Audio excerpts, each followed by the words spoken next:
Gloria a Dios, buenos días, que la presencia del Espíritu Santo nos bendiga en esta mañana y su gloria se derrame sobre nuestros hogares. El Salmo capítulo 56, del versículo 10 en adelante, dice así: En Dios alabaré su palabra, en Jehová su palabra alabaré. En Dios he confiado, no temeré. ¿Qué puede hacerme el hombre? Sobre mí, oh Dios, están tus votos, te tributaré alabanzas, porque has librado mi alma de la muerte y mis pies de caída, para que ande delante de Dios en luz de los que viven. Preciosa promesa de protección, preciosa promesa de confianza, precioso es el Señor que nos rodea a todos sus hijos. Padre, te doy gracias en esta mañana, orando y creyendo que tú nos rodeas, tú nos cercas de protección, tú nos sostienes con mano poderosa. Gracias te doy, oh Dios, en el nombre poderoso de Jesús, porque todo tu pueblo nos disponemos a alabar y a glorificar tu poderoso nombre. Aleluya, gloria al Rey Jesús. Te adoramos, Señor. Te bendecimos, Dios. Eres grande, grande, grande y fuerte es nuestro Dios. Grande y fuerte es nuestro Dios. Grande y fuerte es nuestro Dios. Grande y fuerte es nuestro Dios, vestido en majestad, coronado con poder, digno de toda la adoración. Vestido en majestad, coronado con poder, toda gloria y honra sean para ti. Grande y fuerte es nuestro Dios. Él es grande, grande, grande y fuerte es nuestro Dios. Grande y fuerte es nuestro Dios. Grande y fuerte es nuestro Dios, vestido en majestad, coronado con poder, digno de toda la adoración. Vestido en majestad, coronado con poder, toda gloria y honra sean para ti. Grande, fuerte es nuestro Dios. Grande, fuerte es nuestro Dios. Él es grande, grande, fuerte es nuestro Dios. Grande y fuerte es nuestro Dios. Grande y fuerte es nuestro Dios. Grande y fuerte es nuestro Dios. Grande y fuerte es nuestro Dios. Vestido en majestad, coronado con poder, digno de toda la adoración. Vestido en majestad, coronado con poder, toda gloria y honra sean para ti. Grande, fuerte es nuestro Dios. Grande, Él es grande, grande, fuerte es nuestro Dios. Grande y fuerte es nuestro Dios. Grande y fuerte es nuestro Dios. Grande y fuerte es nuestro Dios. Grande y fuerte es nuestro Dios. Grande y fuerte es nuestro Dios. Grande y fuerte es nuestro Dios. Alabanzas sean para nuestro Dios. Gloria al Señor. Muy buenos días, queridos hermanos, que Dios les bendiga en esta mañana. un saludo muy especial para cada uno de sus hijos, un saludo muy especial para nuestros niños de la congregación, que Dios les bendiga. Es para mí de mucha alegría en esta mañana poder hablar con ustedes sobre Jesús. Y quiero invitarle a que ahí donde usted está, cierre sus ojos y le pidamos a Jesús que nos permita hablar de Él y conocerlo un poco más. Señor Jesús, te doy las gracias por esta oportunidad, por este momento en el que puedo hablar de ti. Ruego que uses mi vida y que nos bendigas por medio de el mensaje de tu palabra, Señor Jesús. Amén y amén. Si usted tuviera la oportunidad de enviarle una carta a la iglesia perseguida que se encuentra en China, en Corea del Norte, en la India, en Rusia o en toda la zona, ¿no?, de Arabia, ¿qué le diría a usted? ¿Qué le diríamos o qué le escribiríamos a aquella iglesia que tiene que esconderse por seguir a Cristo? Que por causa de su fe se encuentran en una cárcel o tienen algún familiar en una cárcel, han sido golpeados, ultrajados, han sido insultados, incluso muchos de ellos han sido sentenciados a muerte, o que han perdido familiares por causa de la fe. ¿Qué le escribiría usted a esos cristianos que tienen que esconderse para poder celebrar un culto y que leen algunas páginas de la Biblia con riesgo de su propia vida? ¿De qué les hablaríamos o qué les escribiríamos a esas familias cuyas casas fueron incendiadas por ser cristianos? Que bajo un túnel o en una cueva, a temor a ser descubiertos, tienen que curarse las heridas que les causaron la persecución. ¿Qué le escribiría usted a esos cristianos que valoran y cuidan con sus propias vidas unas pocas páginas arrancadas de una Biblia porque no pueden tener una Biblia completa? Bueno, esta era la situación que los cristianos al final del primer siglo estaban viviendo. El primer siglo se encontraba en su recta final. Ya habían pasado cerca de 70 años después de que Jesús ascendió al cielo y prometió que iba a regresar. Todos los apóstoles, menos Juan, ya habían muerto. Cada uno de ellos fue martirizado por no negar el nombre y por predicar a nuestro Señor Jesucristo. Y por si esto fuera poco, en el trono de Roma estaba un emperador que se llamaba Domiciano, quien dio inicio a la segunda persecución en contra de los cristianos. Y muchos de ellos, por causa de esta persecución, fueron exiliados, fueron castigados, muchos otros fueron encarcelados y muchos fueron asesinados, sin tener el menor remordimiento de haber dado su vida por Jesucristo.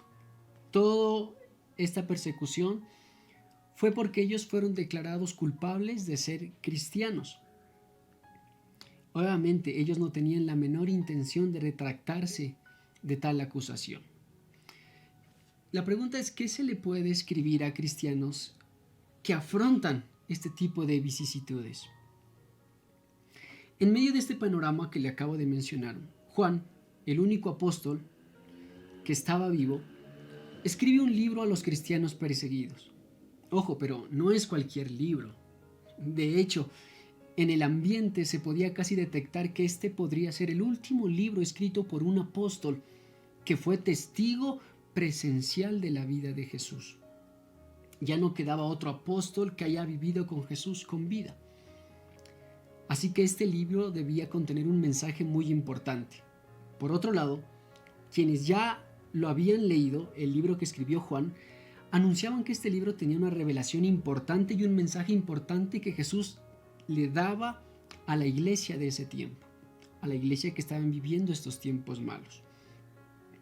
Así que es posible que usted y yo no sepamos qué decirle a los cristianos que están en apuros, que están viviendo tiempos malos, pero nuestro Señor Jesús siempre tiene un oportuno mensaje para su iglesia. Y es en medio de esta atmósfera que nace el libro de Apocalipsis. Hablando de este libro, es triste que hayamos reducido el último escrito apostólico a un libro meramente futurista? Pues olvidamos algo crucial. Este libro fue escrito para esos cristianos que estaban siendo perseguidos bajo el imperio de Domiciano. Seríamos muy arrogantes si pensamos que este libro fue escrito exclusivamente para nosotros que estamos viviendo los últimos tiempos. Y eso suponiendo que nosotros somos esa generación que está viviendo los últimos tiempos. Déjeme ponerlo de esta manera. ¿Sería usted capaz de escribir una carta a los cristianos que están siendo perseguidos en China actualmente? Y que ellos esperan esta carta que usted les va a enviar con ansias porque tienen la esperanza de que en la carta que usted les manda, usted les va a dar a conocer un mensaje específico que Jesús tiene para ellos y que usted en esta carta les escribe un mensaje diciéndoles: este mensaje no es para ustedes, es para los cristianos que van a vivir en el año 4000. Esto sería algo ilógico, ¿verdad? Y hasta un poco cruel. Pues Jesús no es cruel y de ninguna manera les iba a enviar un mensaje a esa iglesia del primer siglo que no les iba a servir para nada, sino que simplemente era para los cristianos de este tiempo. Así que cada cristiano del tiempo de la persecución de Domiciano escuchaba con atención cada línea del Apocalipsis, porque estaba seguro que en estas palabras o en este texto Jesús les mandó un mensaje a través de Juan. Así que en esta mañana tenemos que ser sinceros y aceptar que cada línea del Apocalipsis, de comienzo a fin, no solo los 3 primeros capítulos, no, todo el libro, tenía como destinatarios a aquellos cristianos que estaban siendo perseguidos a final del primer siglo. Escuche esto, Juan no escribió este libro pensando en nosotros. Lo escribió pensando en aquella iglesia perseguida. Jesús no quiso revelar estos misterios a Juan, o más bien, Jesús reveló estos misterios a Juan por causa de la iglesia de todos los siglos y de todos los tiempos, pero en especial y en primera instancia para aquella iglesia del primer siglo que estaba siendo perseguida por Domiciano. Y hoy quiero invitarle en que en alguna medida percibamos el mensaje que Jesús le estaba enviando a su iglesia por medio de este singular libro. Mensaje que cobija a los cristianos de todos los tiempos. Cuando un cristiano occidental moderno lee este libro, su reacción suele ser de alarma y de temor. Muchos intentan asociar los grandes eventos mundiales con las profecías de este libro. Muchos intentan discernir los tiempos a través de los oráculos de Juan en este libro. De hecho, cuando todo va bien, el libro de Apocalipsis parece ser olvidado. Pero en cuanto un incidente de grandes proporciones sucede en el mundo, como lo que estamos viviendo hoy en día, todos corren al libro de Apocalipsis para ver si tal suceso está registrado en este libro. Es triste que lo tomemos simplemente como una bitácora del fin del mundo. Y es más triste todavía que muchos cristianos usen este libro para asustarse y asustar a propios y a extraños. Así que debemos hacernos una pregunta muy importante. Si Jesús inspiró este libro en el primer siglo para alentar a la iglesia del primer siglo que estaba siendo perseguida, ¿por qué razón hoy en día este libro causa miedo?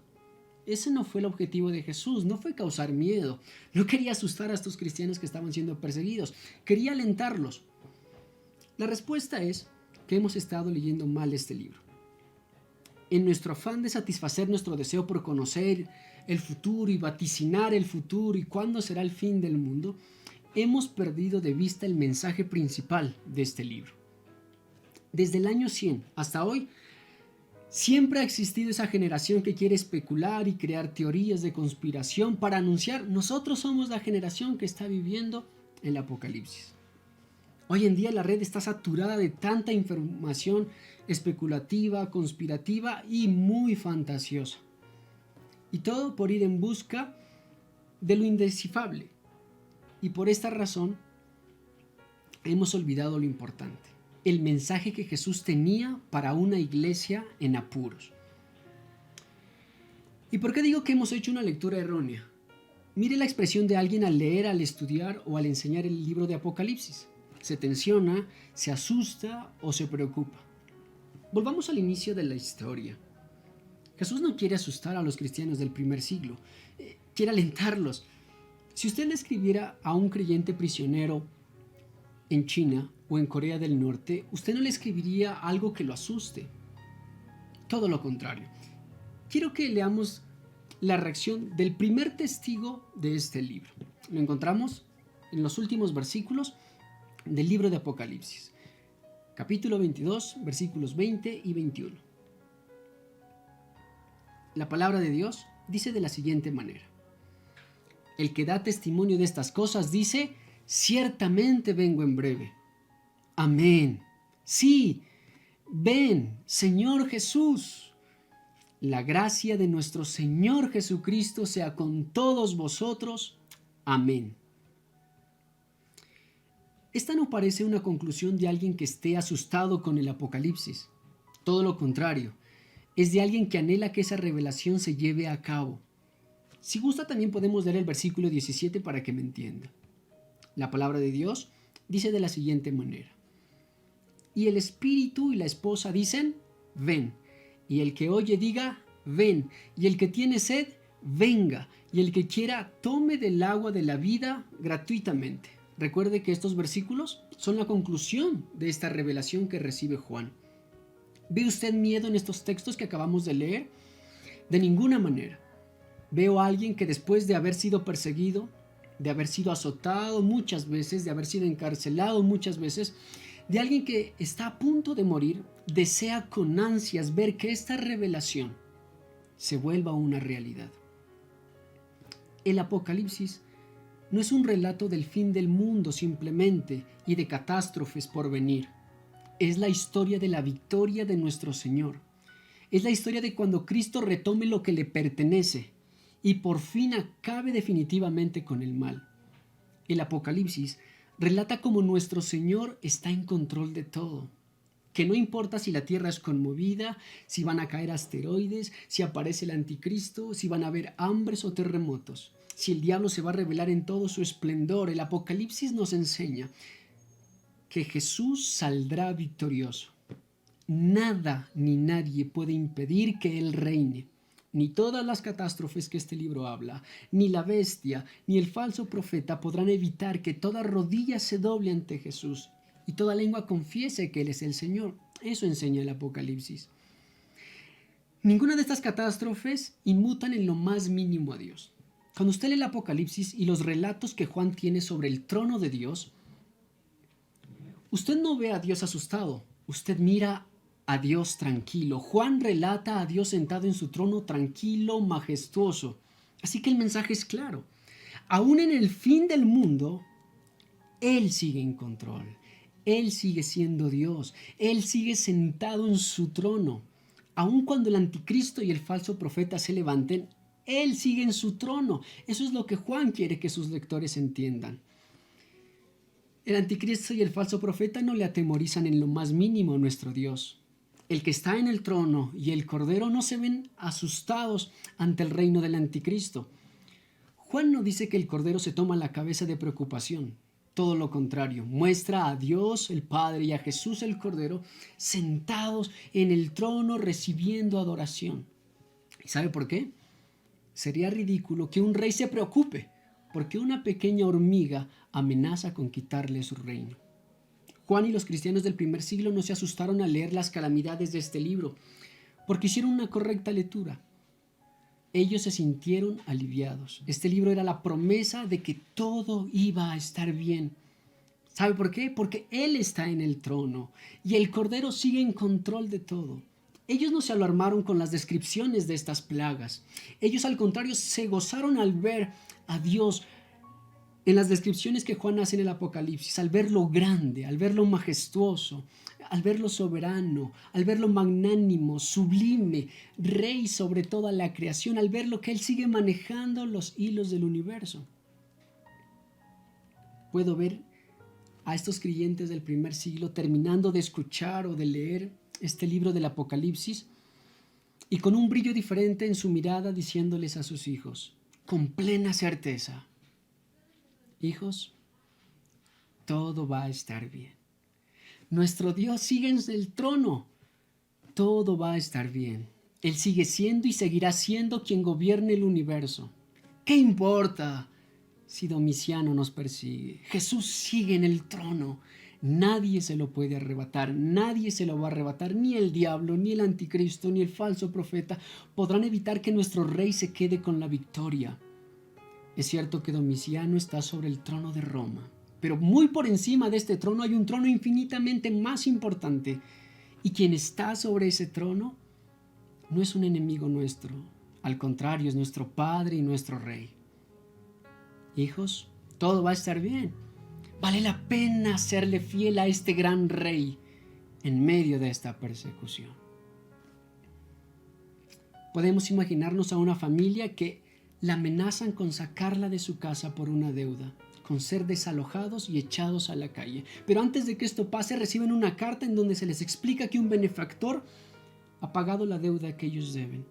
Así que pueden estar tranquilos y que nadie los va a sacar de su casa. De la misma manera, este libro del Apocalipsis se convirtió en esa carta para estos cristianos que estaban siendo perseguidos, encarcelados y asesinados. Como dijo uno de nuestros teólogos en Asambleas de Dios, Masurek, dijo: el libro de Apocalipsis no debe asustarnos. Todo lo contrario, debe darnos esperanza. ¿Sabe por qué, hermano? Porque este libro relata, es cierto que el diablo peleará para quitarle el trono al Cordero, pero será derrotado humillantemente. No podrá, el diablo no puede quitarle el trono a Dios. Eso nos enseña Apocalipsis. Nadie puede quitarle el trono a nuestro Rey. ¿Por qué asustarnos entonces en medio de esta pandemia? Él sigue en control.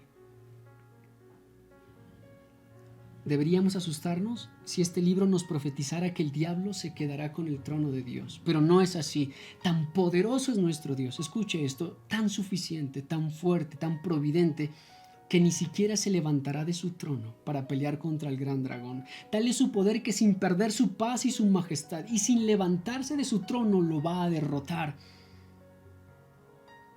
Cristianos, el Apocalipsis nos enseña que no tenemos por qué asustarnos. Nuestro Rey está en el trono y nadie se lo arrebatará. Él sigue siendo Dios. Alguien podrá preguntar, ¿estamos viviendo los últimos tiempos? La respuesta es claro que sí. Desde que Cristo ascendió al cielo hace 2000 años, inició el fin de los tiempos. Más bien la pregunta es, ¿seremos la generación que presenciará los eventos del Apocalipsis? No lo sabemos. Pero, sea que seamos esa generación o que no lo seamos, lo importante que nos enseña este libro es que el Cordero está en el trono. Ni Domiciano, ni esta pandemia, ni el anticristo, ni el falso profeta, ni las plagas anunciadas en este libro pueden arrebatarle la victoria a nuestro Dios. Él sigue en el trono. Esa fue la visión de Juan. Él sigue gobernando el universo. Nada lo toma por sorpresa. Leer el Apocalipsis para enterarse de las calamidades que le sobrevendrán a este mundo es perder de vista la máxima revelación. Debemos leer el Apocalipsis para darnos cuenta que a pesar de todas estas calamidades, del falso profeta, del anticristo, de la serpiente antigua, Jesús seguirá en control, que nada le podrá quitar su reino, que la victoria es suya, le pertenece y que por ende es nuestra victoria. Este libro no narra las calamidades del fin del mundo. Este libro narra la gran victoria de nuestro Señor Jesús. Este libro narra nuestra victoria final. ¿Puede ahora entender por qué este mensaje era tan oportuno para esta iglesia en apuros? ¿Por qué con ansias estos cristianos del primer siglo rogaban, ven Señor Jesús? Creo que debemos unirnos a ese ruego y decirle, ven Señor Jesús y quítale el poder definitivo a las tinieblas y restaura la paz en todo el universo. Ese es el mensaje del Apocalipsis. No hay razón para temer, a menos que tu rey sea el pecado y el diablo. Si esta es tu realidad, entonces sí debes temer, porque tu derrota está profetizada en este libro. Tu rey no podrá vencer al Cordero, no importa cuánto haga, cuántos súbditos consiga de su lado, nuestro Jesús es invencible. Cuando un alemán gobernaba el Imperio Romano, los alemanes se alegraban y los franceses se asustaban, y viceversa. O cuando Un italiano gobernaba, los italianos se alegraban y los alemanes y los franceses y los ingleses se asustaban. Así que cuando Jesús se alce con la victoria en el fin de los tiempos, los suyos nos vamos a gozar, pues sabremos que ha llegado nuestra hora. El Apocalipsis nos enseña que el reino parcial y limitado del pecado y de Satanás está llegando a su fin, y el reino del Cordero se alzará por todas las generaciones. ¿Por qué no pasarte al bando ganador? ¿Por qué no serle fiel a Jesús? ¿Por qué no abandonar tu pecado y volverte a este gran Rey de todo tu corazón? Incluso para ti que tienes al pecado y al diablo como tus amos, este libro tiene esperanza para ti. Leamos el versículo 17. Dice, el espíritu y la esposa dicen, ven, y el que oye diga, ven. Escuche esto, y el que tiene sed, venga, y el que quiera, tome del agua de la vida gratuitamente. ¿Por qué seguirle siendo fiel a un rey cuya derrota se le está profetizada? ¿Por qué no más bien serle fiel a Jesús? Deja de servirle al pecado y al diablo y más bien cámbiate de bando y sírvele a este gran rey que permanece en el trono y permanecerá en el trono por los siglos de los siglos. Amén. ¿Qué le parece si levantamos una oración de agradecimiento a nuestro Dios? Señor, gracias por permitirme ser parte de tu reino. Tú sigues en el trono, nada ni nadie te podrá mover de tu trono. El Apocalipsis es claro, tú te ves en tu trono tranquilo, soberano, sublime, sentado en él. No te preocupa el anticristo, la bestia, las plagas. Eres Dios, sigue siendo Dios. Y en la circunstancia en que estamos viviendo, sigue siendo Dios. No hay razón para preocuparse. Eres mi Dios, eres mi Señor y me alegra de que tú seas mi Rey. Y como aquellos cristianos, decirte, ven Señor Jesús y restaura la paz definitiva a todo este universo. Gracias por tu mensaje, Jesús. Amén. Esta es una buena oportunidad para creer en Jesús y dejar de servirle al pecado. Que Dios les bendiga, queridos hermanos. Amén. En Dios alabaré su palabra alabaré. Alabemos el nombre de Jesús. Te invito a que bendigas la presencia del Rey. Abrázale en el Espíritu. Dile, Señor, cada día me acerco a ti por la oración. Anhelo conocerte más y más. Creo, Señor, que no estoy solo. Mi corazón confiado está porque yo te conozco. En medio de la tempestad nunca estoy sola. Y puedo tu silueta ver en medio de la niebla. Tu gracia es suficiente en mí si el mundo tiembla. Mi corazón confiado está porque yo te conozco. En medio de la tempestad nunca estoy sola. Y puedo tu silueta ver en medio de la niebla. Tu gracia es suficiente en mí si el mundo tiembla. Cada día despierto y tu misericordia está conmigo. Puedo descansar, tú eres el mismo. Cada día me enseñas a confiar en ti por tu palabra. Mi fe se aumenta más cada mañana.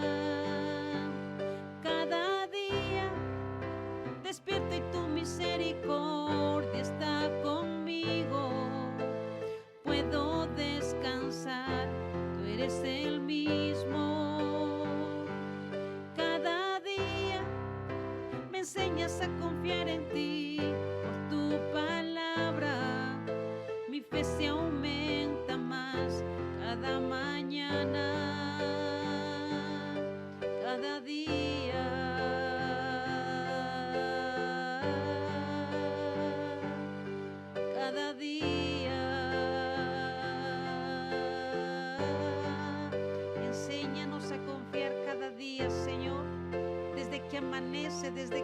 es el sol hasta que se oculte.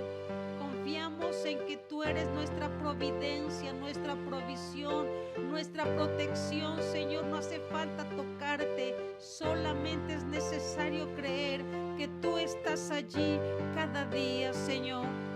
Cada día despierto y tu misericordia está conmigo. Puedo descansar, tú eres el mismo. Cada día me enseñas a confiar en ti por tu palabra. Mi fe se aumenta más cada mañana. Cada día despierto y tu misericordia está conmigo. Puedo descansar, tú eres el mismo. Cada día me enseñas a confiar en ti por tu palabra. Mi fe se aumenta más cada mañana, cada día.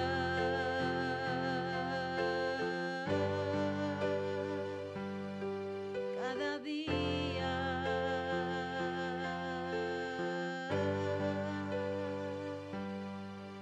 Cada día, Jesús. Cada día has prometido estar con nosotros hasta el fin del mundo. Gracias por tan hermosa promesa de protección. Gloria a Dios. Dios les bendiga.